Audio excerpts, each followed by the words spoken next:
एक धक्कादायक बातमी उत्तर प्रदेशमधील मेरठमधून। पत्नीने प्रियकराच्या साथीने पतीची निर्घृण हत्या केली। 29 वर्ष मर्चंट नेव्ही अधिकारी सौरभ राजपूत याची त्यांच्या पत्नीने हत्या करून शरीराचे 15 तुकडे केले। त्यानंतर शरीराचे 15 तुकडे सिमेंटने भरलेल्या ड्रममध्ये ठेवल्याचा धक्कादायक प्रकार समोर आलाय। या प्रकरणी आरोपी पत्नी आणि तिच्या प्रियकराला पोलिसांनी अटक केली। हत्येनंतर दोघांनी मनालीला फिरायला गेल्याचा सुद्धा धक्कादायक प्रकार समोर आलाय।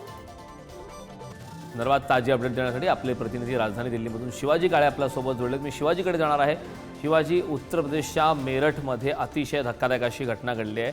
या ठिकाणी पतीची हत्या करण्यात आलेली आहे। पत्नीने प्रियकराच्या मदतीने हत्या केल्याचं कळत आहे। काय सविस्तर माहिती आहे? उत्तर प्रदेशमधील मेरठमध्ये सौरभ हा नेव्हीमधील एक अधिकारी होता आणि हा नेव्हीमधल्या असलेल्या अधिकाऱ्याला त्याच्याच पत्नीने मारल्याचं समोर आलं। त्याची पत्नीचं नाव आहे मुस्कान रस्तोगी आणि तिचा जो प्रियकर आहे त्याचं नाव आहे साहिल शुक्ला।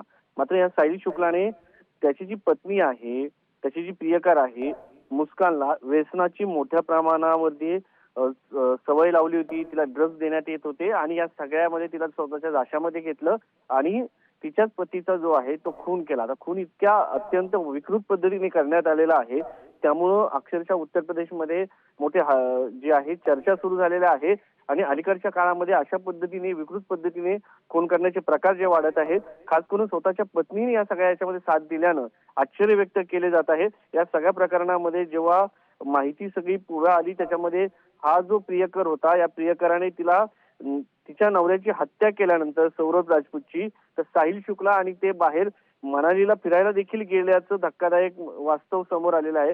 यामुळे या सगळ्या प्रकरणामध्ये आता जी माहिती मिळाली होती त्यानुसार सौरभ जो मृत आहे तो 4 मार्चला घरी आला। त्याच्यानंतर तो बेपत्ता होता आणि बेपत्ता झाल्यापासून त्याची चौकशी जी होती ती सुरू होती। आता या सगळ्या प्रकरणामध्ये जेव्हा पत्नी त्याची मुस्कानची चौकशी केली, तो साहिल जो होता त्याचा साथीदार त्याची चौकशी केली, त्या चौकशी दरम्यान त्यांनी सौरभची हत्या केल्याचं मान्य केलं आहे।